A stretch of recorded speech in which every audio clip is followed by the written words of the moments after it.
welcome to Up the Villa podcast. If you're new to our channel, subscribe, drop this video a like, and get involved in the comment section down below. So doesn't our new little setup look really nice and fancy? We have gone for it. We've spruced ourselves up a little bit, and why don't you have a little look at this little one as well?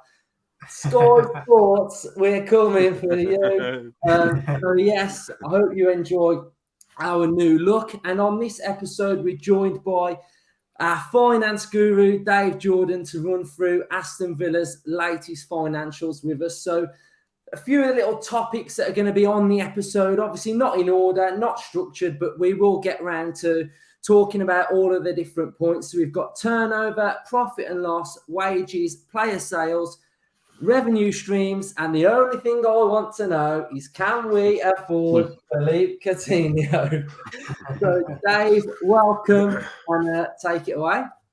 Hello chaps, how you doing? Hope you're all well. All right. Yeah, good. Yeah, Simon. Fab. Well, I thought I'd hung up my my looking at Aston Villa accounts hat, if I'm being honest. So I'm a little bit out of touch with some of the bits and pieces because things have been going smoothly, which is something that we could say about Villa for the last 15 years. You know, we seem to have been going in the right direction, and not having to worry quite so much about being bankrupt, which is nice. Which is a nice place to be.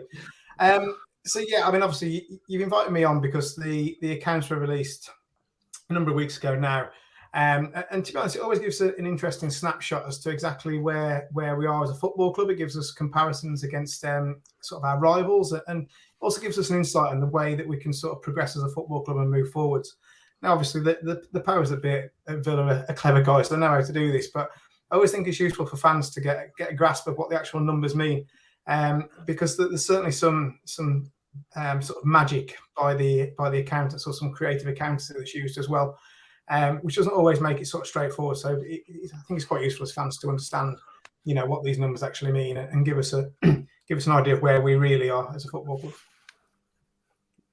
Yeah, I think to start with, I think we're going to start with the turnover. I think, which is obviously where the club brings in the revenue, doesn't it? I think. Yeah, that's right. So, I mean, so on the face of it, the turnover figures are really, really quite encouraging. So, I mean, it stated that the turnover had gone up to 184 million, I think it was, and that was up from 112 million in the previous accounts. So that suggests that turnover has gone up by 64%, or 72 million, which is an absolute astronomical amount in a year, particularly when you're comparing a Premier League season to a Premier League season. However, when you scratch under the surface, that's not quite a true reflection of what the position is, and that's mainly because of the fact that we've been impacted by COVID and the pandemic, and the impact that's had on sort of accounts for Premier League football teams in particular. I'm sure in the English Football League as well, it is quite dramatic, and something that was already incredibly complex, and particularly FFP has just gone up another 2 or 3 notches.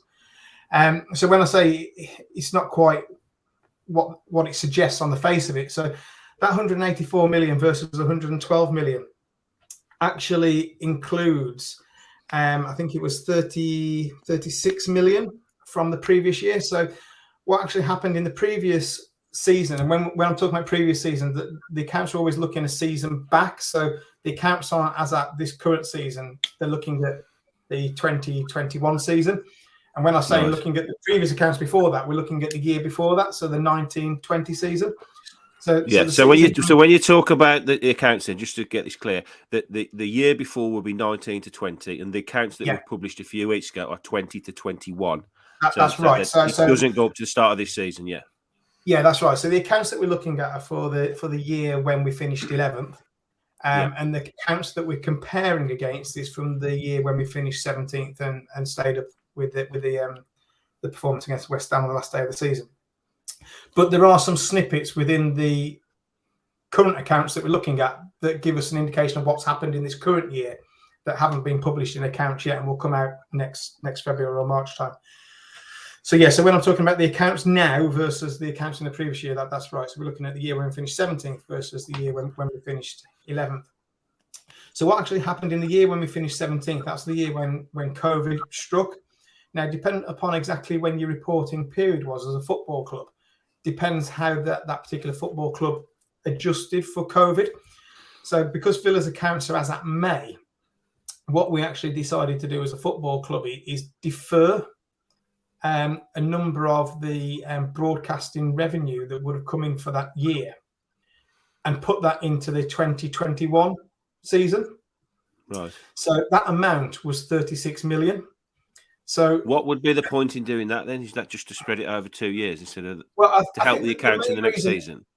Yeah, I think the main reason why they did it is because of the fact that they knew that this season was going to continue beyond the accounting period. So if you remember, football closed down and then restarted back up, and then we didn't finish until August. So we finished the season after the year-end date in May. So I think what they've then done is said, well, you know, a chunk of our games, which I'm presuming they just did as a pro rata. So this is how much money we get broadcasting. This many games are outside the accounting period. That's why we're going to put that. So they use that to their advantage then, basically. Yeah, I think they have. And now, I mean, it's a little bit coincidental that the amount that they have declared as being a COVID loss for the accounts that have just been published is 37 million. So you know, $1 million different from the revenue that they carried forward. However, that 37 million, I'm a little bit skeptical of, because there's some sort of long stretches with what they've claimed as to being an impact for sort of COVID losses. And I'm not saying it's false, you know, at the end of the day, it's been audited, but, you know, it's a little bit put your finger up in the air and come up with any number you want. So, I mean, one of the examples is I think they said they've lost out on 4 or 5 million in transfer revenue. Now, some of that was just because of the fact that they looked at how much the market in the 4 or 5 leading leagues had spent in the year before COVID and the year when COVID impacted, and then took a ratio of that and said transfers are down this amount, and that's because of COVID. Yeah. So, you know, so that's included in that 37 million as an example. It was interesting. I didn't dig down to try and find out who this was, but it said also in the accounts that there was one individual where he was on loan and it got converted to a sale. And there had been a pre-agreed price, but that pre-agreed price was then negotiated down by something like 1.4 million. And that was cited as a reason it was COVID as opposed to anything else. You know, so that's gone into that 37 million as well. So, you know, I think if we strip out some of those, when I've done some calculations, I think a normalized turnover for the year's accounts that have been published is probably somewhere in the region of about 171 million. So that's 184 million that's been declared. Strip out the carried over revenue of 36 million, and then add back in the match day sales and sponsorship loss, which is a real loss, which was 23 million. So that brings us up to about 171 million for our revenue for the year. And then you can compare that against the previous year. Previous year, we'd got 112 million recorded in the accounts. However, if you then put that 36 million pounds back in, which hasn't been recorded in that year, which ordinarily would have done, that would have taken the revenue for that year up to 148 million. So I think rather than comparing 184 versus 112 to see how we've done, I think it's much more accurate to compare 171 against 148, which means that, you know, there's a 23 million increase in turnover, which is still, you know, that's a healthy amount. Positive, isn't it? Yeah, it's positive. Yeah. Absolutely. So, you know, it's still a step in the right direction. However, again, that whole 23 million can be accounted for because each place that you finish higher in the Premier League, certainly before COVID, I haven't looked to see if this is exactly true now, but it'll be there or thereabouts. Sound like Steve Bruce now.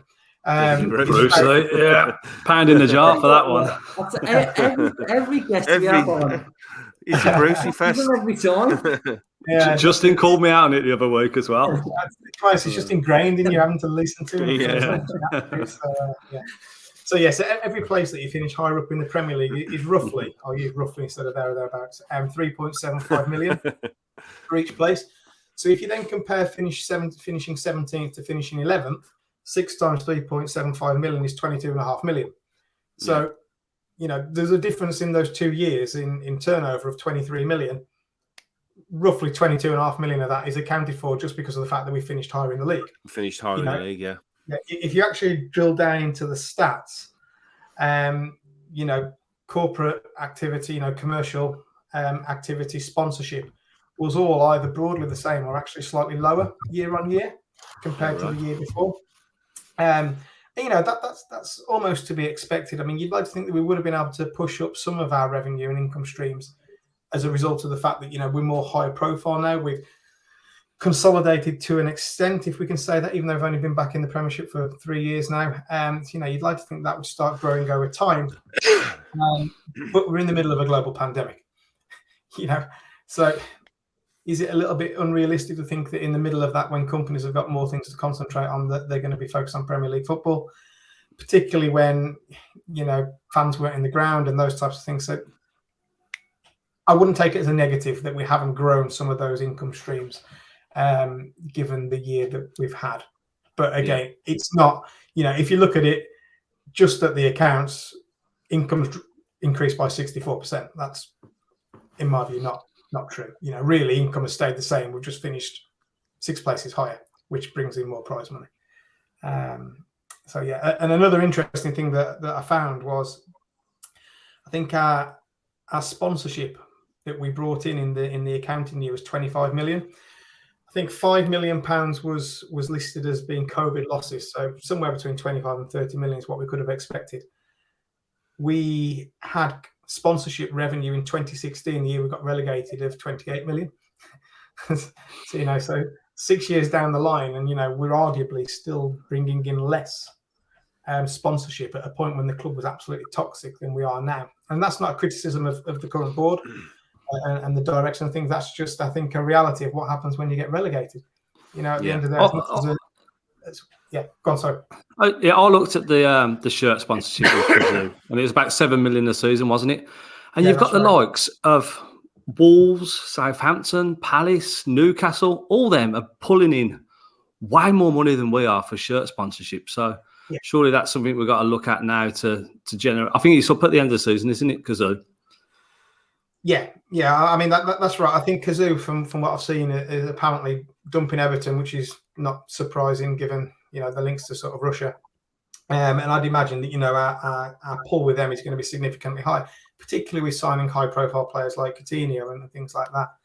You know, I think that there's going to be a real drive from the club to really increase our appeal globally, which is what these sponsors want. You know, I mean, the vast majority of the time, you know, we're seeing football clubs sponsored by betting companies that have got no foothold in the UK.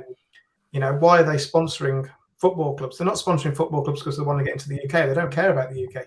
You know, the UK betting scene is pretty much, you know, a closed shop. You know, the players are there. You know, the reason why these unknown betting companies are targeting Premier League football teams is because of the fact that, you know, they want to get into the China market, they want to get into the South American market, they want to get into the African market. You know, that's the reason why it's worldwide, isn't it? Yeah. You see billboards now. The vast majority of billboards, you know, they don't have Muller yogurt on and sort of things that, you know, you used to see, Goodyear tires. Copiers. Yeah, absolutely. You know, it's none of those things now. I mean, half the time it's in a foreign language. Davenport. Well, do you think this all points to obviously that the owners are still hugely critical? I know it's a daft thing to say, that our owners are basically keeping us going still because of the amount of money we're still having to spend each year, as opposed to how much we bring in every year. That critical difference isn't big enough to be self-sufficient, which obviously then puts all of the pressure massively on our owners, doesn't it? Yeah, I mean, we're nowhere near that. And, you know, we're at such a disadvantage to a number of other clubs as well. You know, it's quite frightening. I'll just try and find what our match day revenue was. Yeah, so our gate receipts, for example, are 18 million without COVID. That puts us in the bottom half of the Premier League with regards to match day revenue, even though we're one of the most well-supported clubs by actual attendance at games.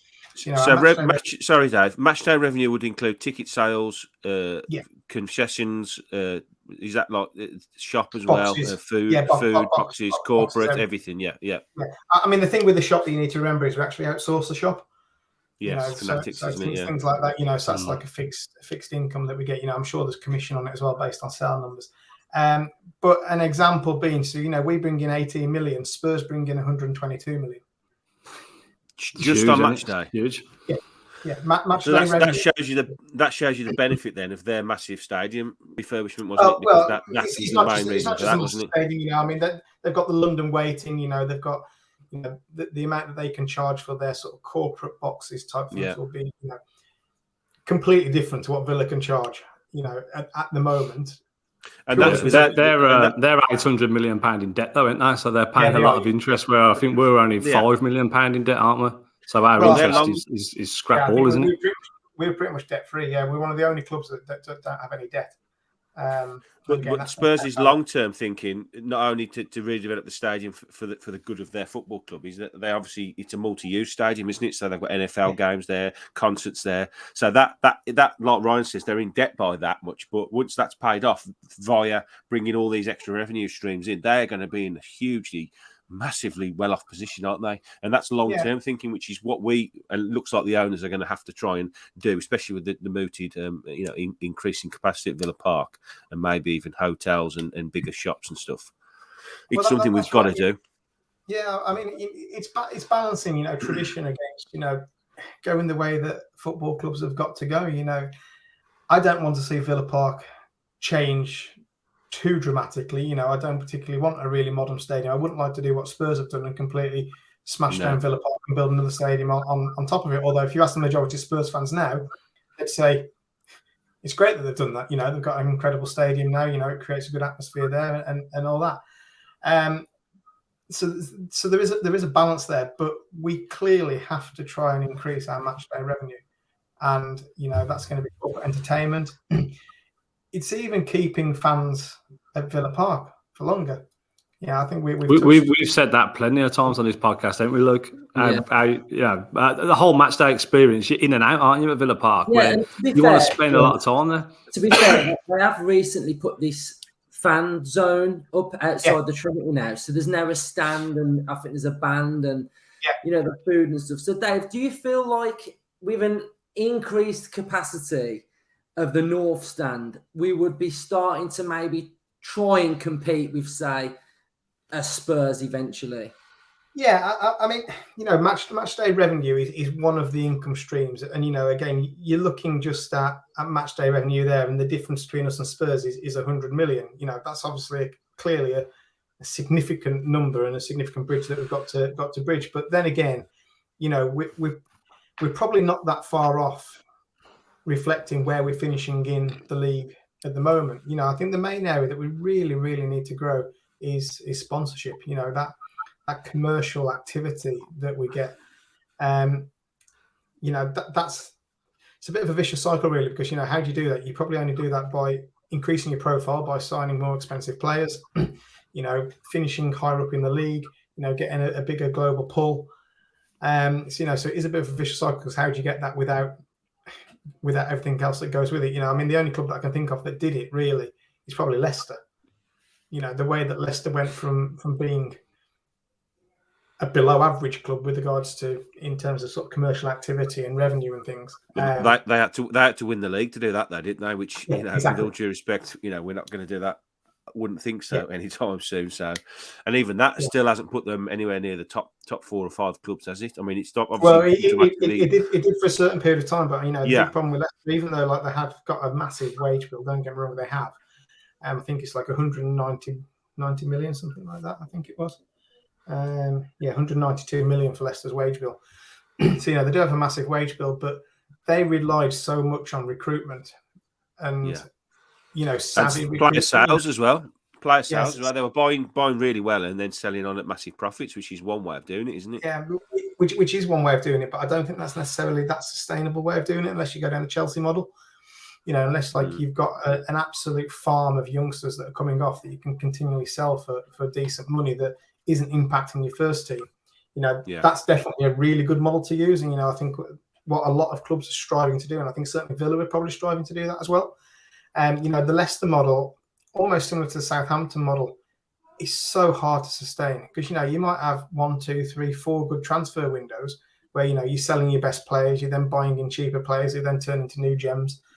But you only have to have 1 or 2 years where that doesn't pay off, and, you know, you're tumbling. You know, you're tumbling down the league. You know, Villa have seen, you know, selling our best players in the past. You know, we've got a bit of a track record of selling our best players. particularly under O'Neill and then sort of beyond Lerner, or as Lerner was sort of leaving. It's really hard to do. Really hard to trade at that level where you're going to bring in people for less money and they're going to hit the ground running. Like you say, I think it's hard to do it consistently. I think you can get away with it one or two windows, but to do it season in, season out, selling your better players and hoping that your recruitment's good enough to find these gems all the time, it is almost impossible, really. So where do you think we are then? Do you think we're in a good place? Obviously, owner-wise, we're in a very good place. Yeah, I mean, our owners are incredible. Again, just to put it into context, we've got virtually no debt. I think Burnley, I saw, were the only club that didn't have any debt, as well as Villa. They have, and when I say they, NSWE have injected, as at the last accounts date, so even more since then, I would imagine, they've injected 399 million into Villa. Now, that's nearly £500 million. We were in the mud, weren't we? They are saviours, aren't they? They are the saviours because I know we was on the brink of administration and the Inland Revenue were after us, but I don't know, it didn't really sink in at the time. But when you look at them figures now, you realise how much they've done for this club. It's immense, and they're still pumping it in, aren't they? They have, and I think, sort of Tony Jaa aside, he was obviously a cowboy, but even then we managed to get money off him, wherever that money was from. Again, I know we nearly went under, and that's when he pulled the plug out. But that wasn't to say that the money that he put in was just borrowed against the club. What actually happened there is we were running massive operational losses and needed a sugar daddy. Jaa, wherever he got the money from, was coming from somewhere, and then all of a sudden when he pulled the plug and said, "No, I'm not putting any more money in," that's when it hit the fan. It went wrong. It's a similar position we're in now. I read in the last 10 years that only Man United and Chelsea's owners have pumped more money into football clubs than Villa's owners in the last 10 years. And that's right. And even you go back a little bit further, to when Lerner came in, the amount of money he put in as well, it's quite frightening. But the thing that happened under the previous owners, as opposed to the new ones, is they pumped in loads of money, but didn't particularly have a very good strategy behind them. They didn't get the analytics right. They didn't get the recruitment right. They didn't get the key staffing correct. There's still time to see exactly what happens under the current owners. But that's the main thing that we need to do. And even though they have pumped in 399 million, if we have a look at some of the recent sales, I can't remember what Newcastle went for. Was it 320 million, 350 million, something like that? As much as money as they've put in, because of the fact that we've got promoted back to the Premiership, because we've increased our infrastructure and everything else, I'd imagine Villa are worth currently 400 million plus anyway. So even though the owners have pumped in that money, as things stand, they haven't actually lost that money because they're a good investment. They'd get that money back. A bit similar to Abramovich, obviously, if he wasn't sanctioned, he's pumped in billions and billions, but Chelsea are rumoured to be going for 3 billion. So, as bizarre as it sounds, Abramovich has pumped in 2.5 billion, but he could have still made a profit on Chelsea. Yeah, Which again is basically, so in essence, then it's almost like they've brought a knackered old building and they've done it up to the point where the money they've invested in it is now, that's what the actual building is worth now, isn't it? Yeah, and there's a number of reasons why all these foreign owners get involved in football clubs, but that is a key one. Get to the Premier League, the exposure that it brings, the value of the club goes up. We were a very savvy buy, really, when you look back at it. The position we were in and the position that Jaa had left us in, struggling in the middle of the Championship with no revenue, no income, about to go out of business. For what they paid for us, like you're saying, it's looking like a very good purchase now, isn't it? But it still won't. You can look at Jack Grealish on his own. Jack Grealish was sold for nearly twice the amount that the owners bought Villa for. Yeah. And in the price they bought Villa, Jack Grealish was included in that sale price. I can't remember again exactly what the price was, 50 or 60 million, something like that. It's that 50 or 60 million, it included Jack Grealish, and we sold Jack Grealish for 100 million. Now, don't get me wrong, Jack Grealish's price went up because of the fact that, the work that the owners had put into Villa and, the fact that he developed in those times when we got promoted. But, very brief snapshot, that's some pretty savvy business that I've done. It's why people are interested in football clubs, as crazy as it seems with the money that's needed. It's good. It's good that the things we're highlighting now, the revenue, the shirt sponsors, the kit suppliers, that it's being actioned, isn't it? This is stuff that they're planning on. Getting better at and generating that money for us. Yeah, that's right. It's clearly an upwards trajectory with regards to everything that we're doing. I mean, COVID ignored, and the potential for the other geopolitical sort of influences at the moment with regards to potential wars that are going on and everything else. It's a pretty uncertain time at the moment, and that might suppress the transfer market going forwards. Particularly, I mean, we're seeing Everton. Everton are shafted, absolutely shafted. I've seen some of their finances. They're in big trouble. They are big trouble. They're relying on from their Russian, and he's now no longer able to do that. Where does that money come from? I've read that if everything go down, hardly any of the players have got relegation and release clauses. Their wage bill is, I believe, higher than Villa's. Don't know if I've got. I don't have Everton's to hand, but actually, I might do. See what Everton's is. Sorry, 1 second. I'll tell you what. I thought Martinez had safe hands, but Suarez and Edens have got the safest. I think they have now. In good hands. Yeah. And Dave, just touch on our sort of wage bill as well, and sort of like where's it stacking up? Because obviously we've signed Leon Bailey, Emi Buendia, my mate Coutinho, hopefully will be arriving. Yeah, that's obviously going up each season, isn't it? I mean, wages are, in my view, a worry. They're not worrying in the context of where other clubs are at. So, I mean, to give you an example, our wage bill at the accounting date was 140 million per year. For the same period, Wolves' was 139 million, West Ham's 129 million, Leicester's 192 million. So, so we're a fair way behind Leicester. However, with the money that we've spent, so 141 million, it was confirmed in the accounts we spent this year. So this is beyond the accounting dates. This is the Leon Bailey and all those. We spent 141 million. Obviously, a massive chunk of that is Jack Grealish, 100 million from Jack. But those players will have come on a combined salary of probably 2-3 times the amount that we were paying Jack Grealish. So our wage bills clearly increased as a result of the summer activity. We've then had the winter transfer activity. I mean, I think Coutinho, we're paying something like 150 grand a week to, something like that. It's possible that our wages are then another 20 million on top of that 140 million. That's then taking us to a wage bill of 160 million against 170 million turnover. So we're spending virtually all of our turnover entirely just on staff costs. Yeah. And which highlights there's so many other costs. How important it is to sort of.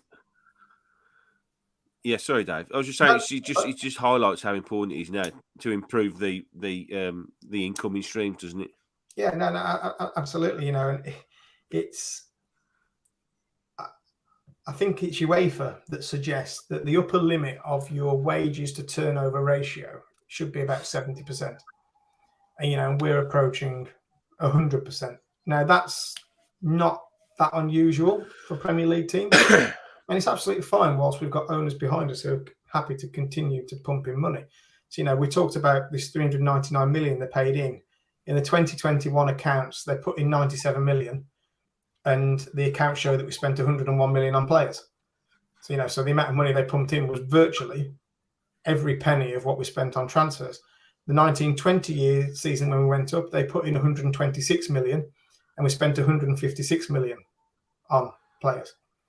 The difference this current season, so beyond the accounting year date, is, we spent roughly 141 million on players, according to the accounts, but we've got 102 million in sales.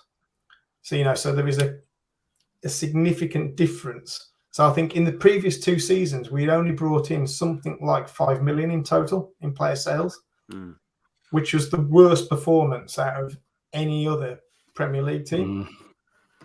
So I think there was only about 2 or 3 teams that was under that 70% threshold, though, wasn't there? Yeah. I say, that's what UEFA say is like the ideal model. But the vast majority of Premier League clubs don't run it as a sustainable business. They rely on debt or owners. One of those two things. So as for our summer transfer dealings, yes, we might have, say, we've got 100, 120 million to spend, but obviously the wages come into that big time, doesn't it? So no doubt there's going to be a bit of a clear out of players as well, isn't there? Maybe the likes of Traore, Trezeguet, El Ghazi, all them off the books. Maybe a big one will go, Cash or Watkins. But have we got not in fact like you've got to sell before you can buy, but we've got to clear the books a bit before we get more players in. Do you think? Yeah, no, I think we have. I think we've got to the point now where we've got a squad, but we're going to start seeing more of a turnover of that playing squad. Just because we can't keep on just holding on to players, particularly when we're not in Europe.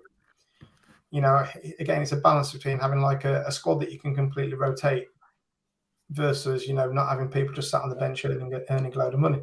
It wouldn't surprise me. We're speculating at the moment. Our wage bill's currently 170 million. It wouldn't surprise me at the end of next season to see that close to 200 million. Just because of where we're trying to go. But then going back to your question, what can we afford to spend? What can we afford to pay for players? That just depends on what the owners are prepared to put in. There is no other money. How does it stack up when some of these players go out on loan as opposed to going for like a fee? Because I always feel like with Villa, we sort of go through a cycle of like loaning them out for about 2 or 3 years before we actually sell them. And Trezeguet. I mean, strategically, there's some benefit to that, and the benefit to it is wages now aren't insignificant. Even 20 grand a week is £1 million a year. How many players now are on 20 grand a week? I mean, I'd guess I bet you the average Premier League salary now is probably 60 grand a week, 70 grand a week. So at 60 grand a week, we're talking £3 to £4 million a year just in wages of an average Premier League footballer. So loaning players out does 2 things. First of all, you can 3 things. First of all, you can potentially get a loan fee. Second of all, you're taking the wages off your wage bill. And then the third aspect is, you're hoping that they're going to do well and increase the value. Keenan Davis is a clear example of that. If we just sold Keenan Davis before going out to Forest, chances are, we would have got 2 or 3 million. Now there's talk of Keenan Davis being worth 15 or 20 million because, he's scoring goals in the Championship, and that's the price of Championship players now. Same with Cameron Archer. I've got real high hopes of Cameron Archer. But even if we can't fit him into the team, by loaning him out, his value has gone through the roof. And, we can potentially see now, 15 million, 20 million pound sale from an academy product who's virtually had no first team appearances. That is the Chelsea model. But Chelsea started loaning players out to even higher standard of teams. They'd be loaning players out to Schalke and, sort of like the teams in Holland and those types of things, teams in France where, the value would all of a sudden become 20, 30 million. Obviously there's been some bad sales that they've done. I mean, De Bruyne is one of them. Salah. Yeah, that's right. But again, if you looked at some of the sales when they actually pushed them through, it was an incredible return on next to no investment. So I think that I wouldn't be overly critical of loaning players out, even like your likes of Trezeguet. Trezeguet wasn't getting a shirt. Trezeguet went to wherever he was in Turkey, and he scored a number of goals to start with. Another example is Andre Green. We sold him. He's ended up going to Partizan Belgrade, and he's absolutely ripping it up now. If we'd loaned him out to Partizan Belgrade, all of a sudden, we might be getting 10 or 15 million for it. It's like the top goal scorer in the UEFA Conference, isn't it? Where he was at the group stage. Isn't it? Yeah, something like that. I can't remember exactly how many goals he's got, but it's quite a frightening amount of goals that he has got. I'm not saying it's the best standard, but again, just by doing that, you put them in the shop window to an extent. So loaning players is definitely a benefit on a number of sort of ways you look at it. Cool. So can we sign Coutinho then, Dave? Well, providing the owners put the hand in the pocket, yeah. You know, again, I think that it wouldn't surprise me to see us chuck a load of money at it. FFP, I don't think is an issue for us at the moment. I mean, football accounts at the moment are a mess. FFP is even more of a mess. You know, it was incredibly complex before, but now with all of these COVID losses that can get stripped out as well, you know, it's just, I wouldn't say impossible, but it would take a significant amount of time and real effort to try and get a true position of exactly where we're at with FFP. But the main reason why I've been fairly confident that FFP-wise we're going to be okay at the moment is just because of the way that the amortization works. You know, we bring players in, it's spread over 4 or 5 years. However, we sold Jack Grealish for 100 million. That is an amortization windfall of 100 million straight away because there is no amortization cost to offset against the transfer fee. So that 100 million comes in straight away.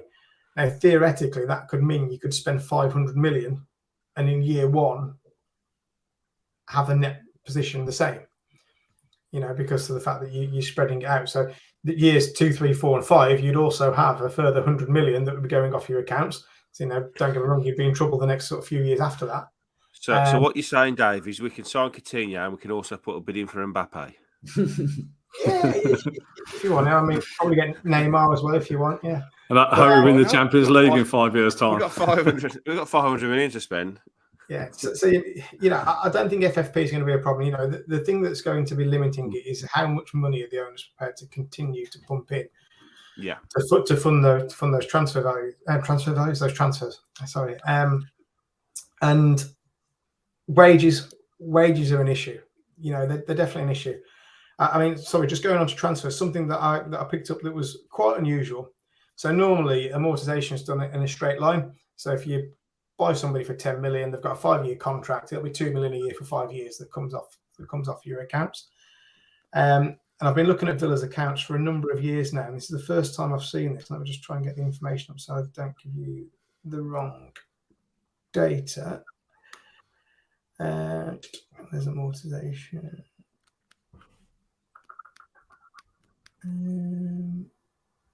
I don't think Dean will be happy in the comments when he finds out we can afford Coutinho, though.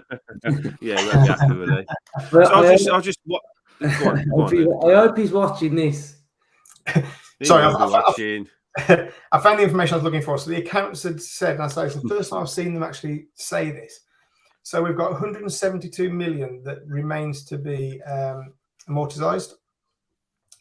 Now, ordinarily, and that's over the next 5 years.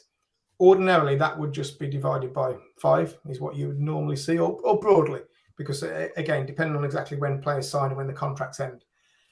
However, 80 million of that 172 million is due to go through the accounts next year. So in the 2021-2022 accounts, so for this current season. So the next set of accounts that come out, 80 of that 172 million is going to flow through the accounts. I am guessing and speculating, but I think that is purely coming off next year because they know that we've got this £100 million windfall from Jack Grealish, which means that will almost offset it to a net zero position. So as I say, you know, that's 80 million in there. And then the years after that, so years 2, 3, 4, and 5 is going to be, years 2, 3, and 4, because it's over 4 years, and will be 30 million a season.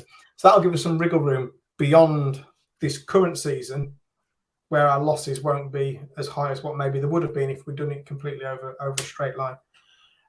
So that's unusual, and it's unusual to see that actually declared in the accounts. And I'm guessing that they've put that in the accounts because it is unusual. So again, this just really tries to demonstrate why FFP is so bloody difficult to actually sort of pin down. You know why it is what it is. Another sort of snippet that I saw was, you know, apparently Coutinho's on 475 grand a week at Barca. Now, I'm not suggesting we'll pay anywhere near that, but again, I think it was something like 25 million a year it'd work out at for Coutinho. If you're only getting 3.75 million for each place that you finish above, like the last place in the Premier League for gate receipt, prize money, you know, just signing Coutinho wages, you know, we'd have to finish 6 or 7 places higher just to cover his wages. Yeah, I know. I know Luke wants to wrap it up now in a minute, but just to sum up, then, do you think then basically we're in a very good position? The owners are still hugely, hugely important to where we are because of the money that's coming in against the money that's going out. We've got to massively improve our revenue stream, which, looking at the summer deals, looking like they're going to happen with a Castore deal, with the kit deal, looks like a huge one. Sponsorship's got to go up, and we've got to improve the stadium, which are all things that look like they're going to happen very quickly. And then hopefully at some point we'll be able to bring things together, and the owners, we won't be so reliant on the owners, but that's a longer term plan, isn't it? Yeah, I mean, I think realistically, you know, we're going to be reliant on the owners for 3, 4, 5 years at the very least. Okay. You know, I think to reach that sort of self-sustaining position, it's not going to happen overnight. And you know, the one thing that we need to make sure doesn't happen is we don't go backwards. Because I think if we go backwards, you know, as much as I think our owners have been incredible, if we start going backwards, I fear that our owners might get cold feet. Nah, 12 months' time, I'll tell you what, we'll be sitting here talking about how we're going to be spending that Champions League money. In all seriousness, though, I mean, we've spoken about the financials here massively in depth, but we also do need to start performing on the pitch better. You know, absolutely. That is also very, very important. That, you know, it's okay, the owner's pumping all this money in and we're trying to grow, but we've also got to keep maintaining and keep growing in the Premier League as well. And, you know, we've got to start reaching those European places. It's a big season ahead, isn't it? It's going to become to a point where we're paying the wages and everything like what the top 6 are paying. And we've got to be there as well. So, yeah. And that has a knock-on effect on everything. You know, sponsorship goes up if you're in Europe. You know, you've got more games, you've got more gate receipts. You know, it has such a massive knock-on effect. You can attract better players. Yeah.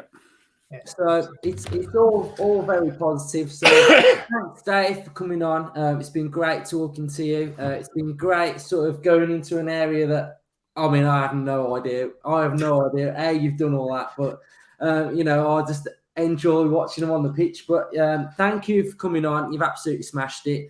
And Villa fans, like, subscribe and get involved, and I hope you like the new look to the channel as well.